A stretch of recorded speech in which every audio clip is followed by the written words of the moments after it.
నమస్తే, నేను మీ యాలి.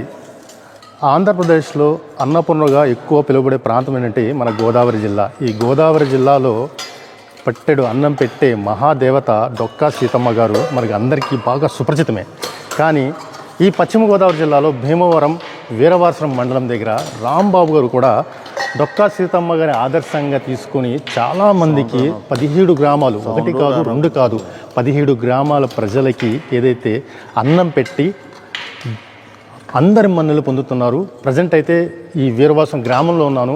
సో ఆ రాంబాబు గారిని మీకు కూడా పరిచయం చేస్తాను. కూటి కోసం కోటి తిప్పలు అన్నది పెద్దల మాట. అందుకే 5 వేళ్లు నోట్లోకి పంపించేందుకు ఎన్నో కష్టాలు పడుతుంటాం.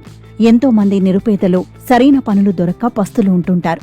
అయితే అలాంటి వారికి పశ్చిమ గోదావరి జిల్లా వీరవాసరం గ్రామానికి చెందిన తులసి రాంబాబు నేనున్నానని అండగా నిలుస్తున్నారు. 7 ఏళ్లుగా నిత్య అన్నదానం చేస్తూ ఎంతో మందికి ఆత్మబంధువు అయ్యారు.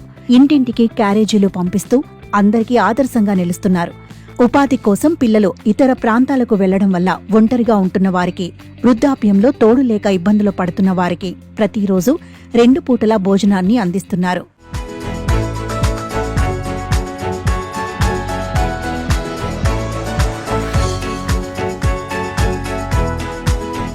పశ్చిమ గోదావరి జిల్లా వీరవాసరం గ్రామానికి చెందిన తులసి రాంబాబు పేద కుటుంబం నుంచి వచ్చారు. జీవితంలో అంచెలంచెలుగా ఎదిగిన ఆయన తమ సొంత ఊరైన వీరవాసరం గ్రామంలో కళ్యాణ మండపం నిర్వహిస్తూ వచ్చిన ఆదాయంతో నిరుపేదల ఆకలి తీర్చాలని నిర్ణయించుకున్నారు. అంగవైకల్యంతో బాధపడుతున్న వారికి, భోజనం చేసుకోలేని స్థితిలో ఉన్నవారిని గుర్తించి అలాంటి వారికి నిత్యం ఇంటి వద్దకే క్యారేజీ పంపిస్తున్నారు. తమ గ్రామానికి చుట్టుపక్కల ఉన్న దాదాపు 17 గ్రామాలకు చెందిన నిరుపేదల్ని గుర్తించి ప్రతిరోజు ఉదయమే క్యారేజీ పంపిస్తున్నారు. తమ ఊరిలో ఆకలితో ఎవరూ ప్రాణాలు కోల్పోకూడదనే లక్ష్యంతో నిత్యం భోజనం పంపించాలని నిర్ణయించుకున్నట్లు రాంబాబు చెబుతున్నారు. జనరల్గా ఏంటంటే మా కాన్సెప్ట్ ఏంటంటే వయసు కానీ, ఆస్తి కానీ, కులం కానీ చూడం. మాకు మేము క్యారేజీ పంపించాలంటే ఒకటే అర్హత, వండుకుని ఓపిక లేకపోతే పంపిస్తాం.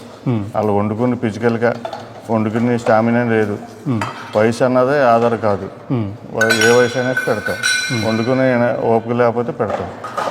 అలానే కొడుకులు కానీ కోడలు కానీ చూడలేని వాళ్ళు, వాళ్ళు నిరాదర అయిన వాళ్ళు, లేకపోతే కొడుకులు బయట కంట్రీలోకి, బయట ఏరియాలోకి వెళ్ళిపోయి తల్లిదండ్రులు ఇక్కడ వదిలేసి వాళ్ళు వండుకునే పరిస్థితి ఉన్న వాళ్ళకి మనం డైలీ ఉదయం ఫుడ్ పంపిస్తాం.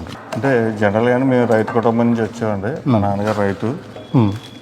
తర్వాత నా వరకు కొంచెం భగవంతుడు అనుకున్న దాని మీద కొద్దిగా ఎక్కువ ఇచ్చి పర్వాలేదు.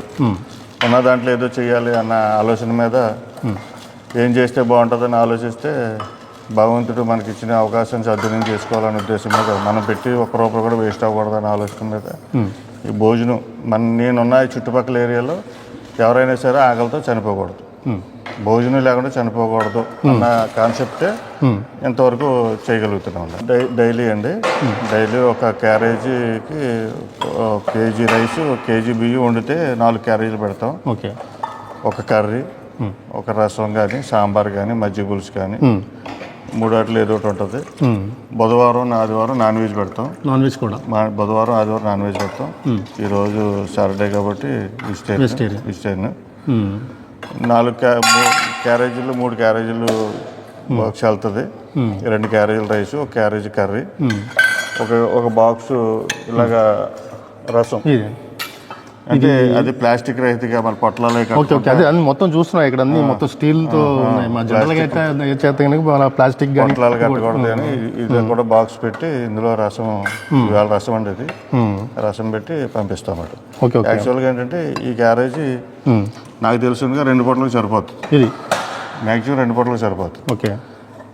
అంటే 1/2 కేజీ బియ్యం అంటే నా ఉద్దేశం మన ఇంటికాడైతే 3 తింటాం. కొంచెం వాళ్ళ యొక్క తినే వాళ్ళు ఎక్కువ అంటే 2 పూటలకు సరిపోవచ్చు. మ్యాక్సిమం ఎన్ని గ్రామాలకి ఇస్తున్నారండి?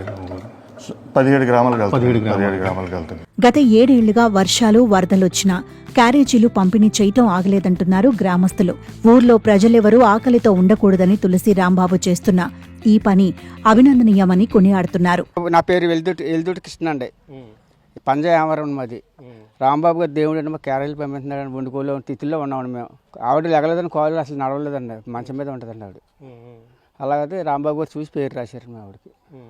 ఆవిడ నల్లది కాబట్టి నేను క్యారేజ్ పెట్టుకెళ్తాను మా ఆవిడ బంగారులో చూస్తున్నాను దేవుడు అండి ఆయన మాకు కరోనా 10 రోజులు ఎన్నో రాకూడదని మానేశారండి తర్వాత మళ్ళీ వచ్చి పెట్టారు బాగా చూస్తున్నారండి మాకు ఇదండి ఆదివారం ఏమో చికెన్ వేస్తారండి బుధవారం ఏమో చేపల కూర వేస్తారండి చేపల కూర ఏమన్నా కోడిగుడ్డు కూర ఏదో నీసేదో వస్తుందండి మాకు కానీ ఆ రోజు కాయగూరలు అండి వస్తాయండి లేదండి ఇంకో క్యారేజ్ ఉంటుందండి ఈ క్యారేజ్ ఇప్పుడు క్యారేజ్ చేయరు కదండి ఖాళీ క్యారేజ్ రేపు బుధవారికి ఇస్తామండి ఏ రోజు కూడా మానలేదండి కాలం మేము లేట్ అయిపోయినా కానీ అబ్బాయి ఇక్కడ తీసి వెళ్ళిపోతాడండి ఏమన్నమాట అండి బాగా చూస్తా కుర్రోళ్ళు ఇద్దరు మంచి వాళ్ళు అండి మంచి కార్యక్రమం బాబా కూలే పెడుతున్నాడండి ఆయన దేవుడు అండి ఆయన బాగా పెడుతున్నాడు మాకు బాగా చూస్తాడు లేకపోతే ఇవాళ మేము వండుకొని తీసిలో ఉన్నామండి. చాలా రోజుల నుంచి తులసి రాంబాబు అందిస్తున్న క్యారేజీ భోజనం చేస్తున్నానని వృద్ధులు చెబుతున్నారు. తాను వండుకుని తినే స్థితిలో లేకపోవడంతో ప్రతిరోజు 2 పూటల తులసి రాంబాబు భోజనాన్ని అందిస్తున్నారని తెలిపారు. ఆయన మా పాలిట దేవుడని అంటున్నారు.